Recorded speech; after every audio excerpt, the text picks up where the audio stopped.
Hi viewers, welcome to our channel. ప్రస్తుతం మనతో పాటు దామ బాలాజీ గారు, సీనియర్ జర్నలిస్ట్ ఉన్నారు. వారితో ఒకసారి మాట్లాడదాం. సార్ నమస్కారం. సార్ నమస్తే. సార్, పుష్ప 2 ట్రైలర్ని మొన్న పాట్నాలో రిలీజ్ చేశారు. ఆ ట్రైలర్కి మంచి అప్లాజ్ వచ్చేసాయి.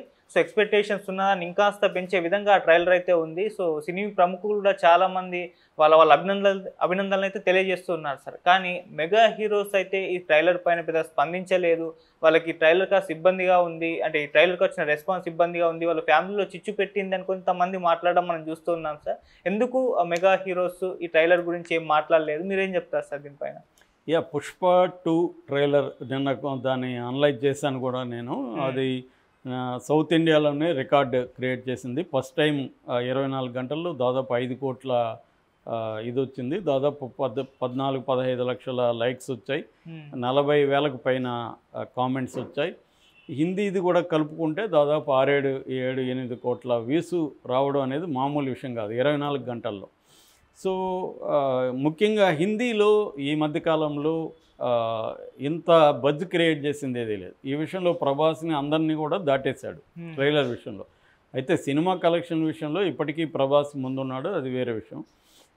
అయితే ఇప్పటివరకు ఏంటంటే వేరే అంటే నార్త్లో వెళ్ళి ట్రైలర్ రిలీజ్ చేయడం అనేది ఎవరు చేయలేదు. అందులో బీహార్, పాట్నా, మామూలుగానే బీహార్ అంటేనే ఎక్కువ మాస్ పాపులేషన్ ఎక్కువ ఉంటుంది. అక్కడ కరెక్ట్గా గురి చూసి కొట్టినట్టుగా అల్లు అర్జున్ అక్కడ పోయి కొట్టాడు. ఎందుకంటే ట్రైలర్లో కూడా ఈ మాస్ వ్యవహారాలు బలంగా కనిపిస్తాయి మనకి. అల్లు అర్జున్ గెటప్ కానీ మొత్తం వ్యవహారం అంతా కూడా మాస్ ఇది కనిపిస్తుంది. సో ఆల్రెడీ బీహార్ వాళ్ళు సౌత్ ఇండియాలో కూడా విపరీతంగా, హైదరాబాద్లో కూడా విపరీతంగా ఉంటారు కాబట్టి వీళ్ళు కూడా మౌత్ టాక్తో వాళ్ళకి చెప్పడం, అక్కడ పెద్ద ఎత్తున పాట్నా సభ ట్రైలర్ సభ అనేది సక్సెస్ అయింది పెద్ద ఎత్తున. సో దాంతో ఇప్పుడు ఇండస్ట్రీ కూడా ఈ ట్రైలర్కి నిజానికి యునానిమస్గా ఎక్కడ పోయినా ట్రైలర్ బాగుంది అనే పేరు వచ్చింది తప్ప మామూలు జనం ఎవరు కూడా నెగిటివ్గా ట్రైలర్ బాగాలేదని ఎవరు అనలేదు. ఈవెన్ రాజమౌళి వైల్డ్ ఫైర్ బ్రహ్మాండంగా ఉంది, తర్వాత నేను పుష్ప పార్టీ పుష్ప అన్నట్టుగా ఆయన కామెంట్ పెట్టాడు. ఆర్జీవి అయితే ఇంకా విపరీతంగా పోడేశాడు. సో ఇలాగా సినిమా ఇండస్ట్రీ నుంచి కూడా దీని పట్ల పాజిటివ్ వైబ్ అయితే వచ్చింది. దీనికి పోటీగా రిలీజ్ చేయాలనుకున్న సినిమాలను కూడా హిందీ వాళ్ళు కూడా పక్కకు పెట్టుకున్నారు. 6,500 థియేటర్లు ప్రపంచవ్యాప్తంగా ఇది రిలీజ్ చేస్తున్నారు. ఇది కూడా రికార్డ్ అని చెప్పొచ్చు.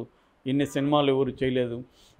దాని తర్వాత టికెట్ రేట్లు కూడా 300 వరకు ఫస్ట్ డే పెట్టుకోవడానికి ట్రై చేస్తున్నారు 2 తెలుగు రాష్ట్రాల్లో. అది కూడా వాళ్ళకి వచ్చే అవకాశం ఉంది అనేది కూడా అంటున్నారు. ఏ రకంగా చూసినా ఇది రికార్డులను అయితే బ్రేక్ చేస్తుంది.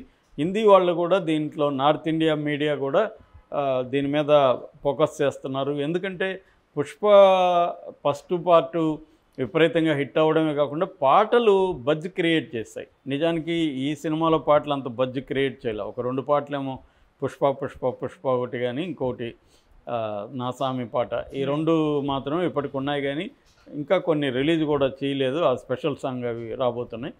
కానీ దాంట్లో అయితే పాటలు విపరీతం క్రియేట్ చేయని రీల్స్, కొన్ని వేల రీల్స్ బెంగాలీ, మలయాళం, హిందీ అందరూ కూడా దాన్ని పెద్ద ఎత్తున ఇది చేశారు. తమిళ్లో కూడా అది తమిళ సినిమాలాగా నేటివ్ ఓన్ చేసుకున్నారు.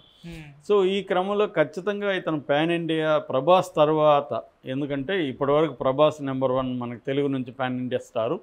ప్రభాస్ తర్వాత తను ఒక డిఫరెంట్ క్రియేట్. ప్రభాస్దేమో ఒక దాని ఏమంటారు లార్జర్ దాన్ లైఫ్ స్కీమ్స్లో ఎక్కువ వెళ్తాడు. ఇతను అట్ట కాకుండా కింది స్థాయిలో పీపుల్ని కనెక్ట్ చేసే విధంగా ఇతని సినిమా ఉంటుంది. సో ఈ కాంటెక్స్లో ఏంటంటే ఇప్పుడు ఒక కొత్త విషయం బయటకు వచ్చింది. అదేంటంటే మొత్తం మెగా క్యాంపులో కుళ్ళు కనబడుతుంది. ఇంత స్థాయిలో ఉంటుందని వాళ్ళు ఊహించలేదు.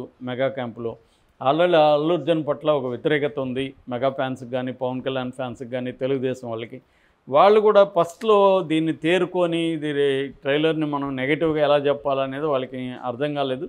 మెల్లమెల్లగా స్టార్ట్ చేశారు. సో ఇప్పుడు ట్రోల్స్ ఎక్కువ అవుతున్నాయి. అసలు మీరు గుండెల మీద చేసుకొని చెప్పండి, అసలు ఇది మీకు నచ్చిందా నిజంగానే అని కొంతమంది పెట్టడం. తర్వాత దీంట్లో అల్లు అర్జున్ కొత్తగా ఏమన్నాడు, ఫస్ట్ పార్ట్లో ఎలాగ ఉన్నాడు అలాగే కదా ఉన్నాడు, చేంజ్ ఏమైనా ఉందా, రైజ్కి రూల్కి చేంజ్ కనపడాలి కదా, ఏం చేంజ్ ఉంది, అట్లాగే ఉన్నాడు అనేది కొంతమంది చెప్తున్నారు. తర్వాత ఫస్ట్లో ఏమో కొంత అది పుష్ప అంటే ఫ్లవర్ అనుకుంటేవా ఫైర్ అనేది బాగా పేలింది. ఇప్పుడేమో ఫైర్ అనుకుంటేవా ఫైర్ కాదు వైల్డ్ ఫైర్ అంటున్నారు తప్ప దాంట్లో ఏముందాడా, వైల్డ్ ఫైర్ అయినా ఫైరే కదా, అది ఒక పెద్ద డైలాగ్ అని అది పెట్టారు. ఇలాగా నెగటివ్ పాయింట్స్ని దాని మీద చేస్తున్నారు. అసలు అదేమన్నా క్లియర్గా చూసేట్టుగా ఉన్నాయా, ఫాస్ట్గా వెళ్ళిపోతున్నాయి విజువల్స్, గందరగోళంగా ఉంది ఆ ట్రైలరు అని ఒక నెగిటివ్ ప్రచారాన్ని ఈ మెగా ఫ్యాన్స్ స్టార్ట్ చేసినట్టుగా కనబడుతుంది. అయితే దానికి అంత విస్తృతమైన ఇది రాలేదు. ఎందుకంటే ఇటు ముందుగానే ఇది నెగిటివ్ వస్తుందని చెప్పి ఇటు బన్నీ ఫ్యాన్స్ కానీ, బన్నీకి సోషల్ మీడియా కూడా చాలా స్ట్రాంగ్గా ఉంటుంది, వీళ్ళు కూడా దాన్ని గట్టిగానే కౌంటర్ చేస్తున్నారు. అందువల్ల పాజిటివ్ వైపే ఓవరాల్గా ఎక్కువగా ఉంది తప్ప నెగిటివ్ వైపు లేదు.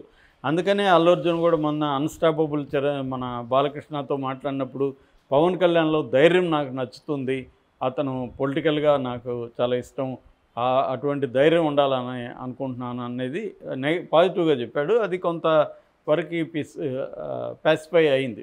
అట్లాగే చిరంజీవి కూడా ఒక ప్రోగ్రాంలో మాట్లాడుతూ మేమందరం ఒకటే అని చెప్పాడు. ప్రతి కుటుంబంలో కూడా సమస్యలు ఉంటాయి, ప్రతి కుటుంబంలో విభేదాలు ఉంటాయి, అంత మాత్రాన వాళ్ళు ఏదో శత్రువుల్లాగా చూడడం కరెక్ట్ కాదన్న ఉద్దేశం ఉంది. కానీ మరి అలాంటప్పుడు చిరంజీవి కానీ, తర్వాత రామ్ చరణ్ కానీ, ఎవరు పవన్ కళ్యాణ్ కానీ ఎవరు కూడా దీని పట్ల ఒక పాజిటివ్గా స్పందించడం, పుష్పకి విషెస్ చెప్పడం అనేది చేయలేదు.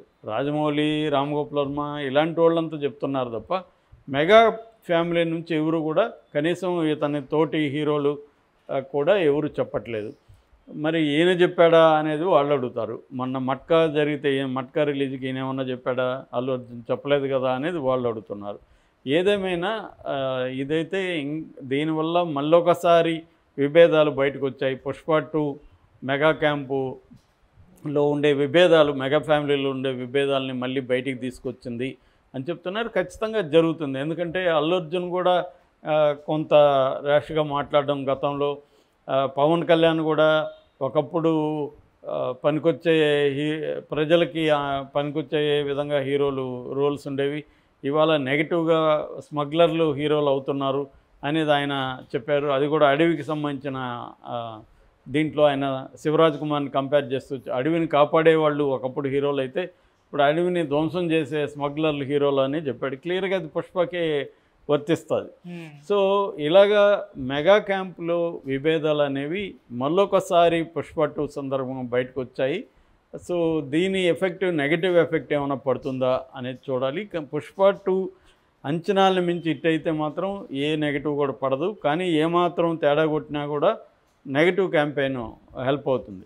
ట్రైలర్ మాత్రం వీళ్ళు ఎంత నెగిటివ్గా చేసినా అది వరల్డ్ వైడ్ హిట్ అయిపోయింది. ఆల్రెడీ 5 కోట్ల మంది 24 గంటల్లో చూస్తారంటేనే దాని మీద ఎంత క్రేజ్ ఉంటేనే చూస్తారు. బాగుందని చెప్పకపోతే వాళ్ళ ఫ్రెండ్స్ ఇంకొకరు చెప్పకపోతే ఇంకొకరు చూడ్డు కదా. రెండోది ఒకసారి చూసిన వాళ్ళు 10 సార్లు కూడా చూసిన సందర్భాలు మనకు కనబడుతున్నాయి. ఎందుకంటే దాని మీద విశ్లేషణలు, దాని మీద ఎలా అర్థం చేసుకోవాలి, అరగుండా అతను ఎవరు, భార్య మాట పిల్లం మాట వింటే ఎట్టుంటుందో చూపిస్తా, ఈ డైలాగులన్నీ నచ్చాయి. వైల్డ్ ఫైర్ కూడా కరెక్ట్గా పేలింది అక్కడ. ఎందుకంటే ఆ సీన్లో ఇది పుష్ప అంటే ఫైర్ ఏమో తెలుసు అంటే వాడు ఫైర్ అని గన్ను పేల్చి చెప్పడం, ఫైర్ కాదు వైల్డ్ ఫైర్ అని కానీ వెనకాల పెట్టిన బాంబులు పేలడం, మామూలుగా అలాంటి సీన్లు ఎప్పటి నుంచో భాష దగ్గర నుంచి చూస్తున్నాం మనం. కానీ కాంటెక్స్ట్ వల్ల అది ఇంట్రెస్టింగ్గా చేయడం. నిజానికి పుష్ప గెటప్ కూడా దానికి దీనికి తేడా ఉంది. ఇతను కొద్దిగా రిచ్ గెటప్ కనబడుతుంది. ఇతను షూల దగ్గర నుంచి వాచ్ దగ్గర నుంచి అన్ని జాగ్రత్తలు తీసుకున్నారు. ఇతను ఫ్లైట్లు, హెలికాప్టర్ సపరేట్గా ఈ రైజ్ దగ్గర నుంచి రూల్ అనేది తీసుకున్నారు. ఎందుకంటే సుకుమార్ ఏమి ఏదో ఫ్లూక్ మీద వచ్చిన డైరెక్టర్ కాదు, అతనికి ప్రతిదీ తెలుసు. హాలీవుడ్ సినిమాలు కొన్ని 100,000 అతను చూసిన ఇది ఉంది. వాళ్ళకి మంచి టీం ఉంది, వర్క్ చేస్తారు. ఎక్కడ లోపాలు ఉన్నా వాళ్ళు డిస్కస్ చేసుకుంటారు. అట్లాగే అల్లు అర్జున్ కూడా సినిమా మేకింగ్లో ఇన్వాల్వ్ అవుతాడు. అతనికి సినిమా ప్యాషన్ చాలా ఉంది. మామూలుగానే అల్లు అరవింద్ క్యాంపు సినిమాల్ని చాలా జాగ్రత్తగా కన్స్ట్రక్ట్ చేసుకొని అందరి అభిప్రాయాలు తీసుకొని బయటికి తీసుకొస్తారు వాళ్ళు. సో అంత ఈజీగా హీరోలకి సరెండర్ అయిపోయే బ్యాచ్ కాదు వాళ్ళు. సో అలాగా అంత జాగ్రత్తగా అయితే తీసుకున్నారు. ప్రతి దాంట్లో కూడా లోపాలు ఉంటాయి, తెలిసి ఈ లోపాలు కూడా చేయొచ్చు వాళ్ళు ఇలాగ ఉన్నాయని. మనకు లోపంగా అనిపిస్తుంది,